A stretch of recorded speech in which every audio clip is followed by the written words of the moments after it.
Confuse चल रही हूँ, सोचने की कोशिश कर रही हूँ कि जिस पॉलिटिकल पार्टी का पिछले 3 पार्लियामेंट जो 14, 15, 16 लोकसभा से मैं देख रही हूँ कि इनका वहां से लेकर यहाँ तक एक भी मुस्लिम मेंबर नहीं है, जिस औरतों का इतना दर्द का एक औरत तक भी नहीं है, उनको आज कौन सा ईद का चांद चढ़ा कि इतना प्यार। एक माइनॉरिटी जो एक किरण रिजिजू साहब एक फॉर्मर लॉ मिनिस्टर एक माइनॉरिटी कम्युनिटी को बिलोंग करते हैं, आज वो खड़े होकर उनका मुसलमान कहां से याद आ गई।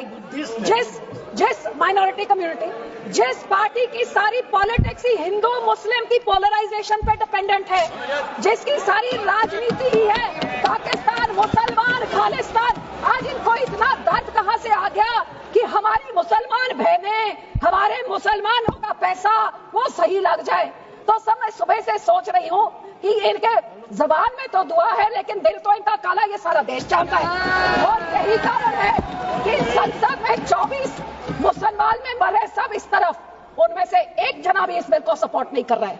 जेपीसी के मेंबर इसको सपोर्ट नहीं कर रहे, इनके लोगों को छोड़ने के बजाय, और देश की कोई माइनॉरिटी सपोर्ट नहीं कर रही है। जिनका बिल इतना अच्छा होता तो तारीफें होती, लेकिन हाँ माइनॉरिटी है, आपके मंत्री है ना इसलिए, लेकिन सर ये सोचते सोचते मैंने सोचा कि इसके पीछे पॉलिटिक्स क्या है। तो सब मैंने वक्फ का एसेट मैनेजमेंट का ये मैंने पेपर निकाला, जिसमें पता लगा कि वक्फ की सबसे ज्यादा प्रॉपर्टी 27% उत्तर प्रदेश में है, और उत्तर प्रदेश के इलेक्शन 1.5 साल बाद है। तो ये जो बोलते हैं महिलाओं को देनी है, मैनेज करनी है, तो सर ये तो सिर्फ ये 27% वक्फ की बॉडी जो सिर्फ एक उत्तर प्रदेश के राज्य में है, ये तो राजनीति सब उसकी है। अब तो समझ आई इनकी बात।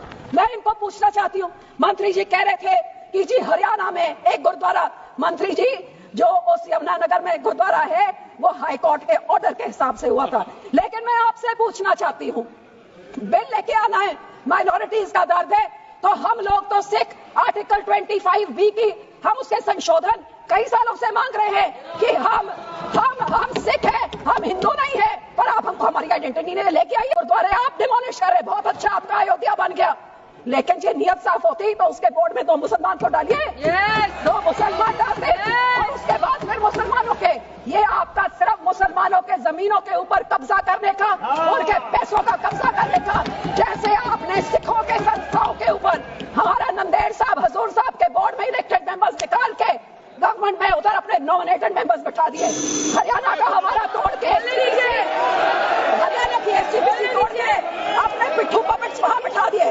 पटना साहब ने भी यही कहा, और अब हमारी एसजीपीसी में भी आप यही कर रहे हैं। सर आपकी एक काली बुलडोजर वाली राजनीति, डिवाइड एंड रूल, आप मुसलमानों को इन विचारों में शिया सुन्नी आका खाना उसमें डिवाइड कर रहे हैं, ऐसे काबू नहीं करते, ऐसे टुकड़े टुकड़े कर रहे, टुकड़े गैंग तो आप है सर, हर माइनॉरिटी के टुकड़े, कभी मुसलमानों के कभी सिखों के, और ये आपकी जो गंदी राजनीति है, आप ये इतना सोच लीजिए सर 2 मिनट कि जैसे जो हमारे गुरबानी में कहते हैं ना, जो आप बीजते हो वही आप भोगते हो। आज जितने इधर बैठे हैं इन सब के कोई ना कोई रिश्तेदार बाहर के देशों में भी हैं।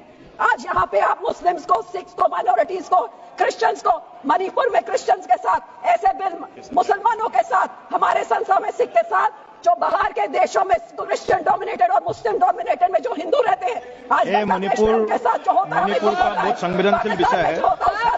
Manipur Christian word should be deleted. Manipur हमारे लिए क्रिश्चियन हिंदू का इश्यू नहीं है।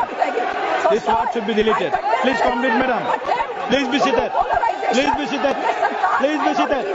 No, it is not, Manipur is not Christian issue.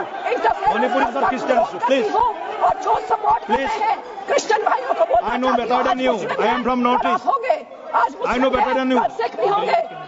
Please, complete please. हिंदुओं को डरा के धन्यवाद जी, धन्यवाद। माननीय मंत्री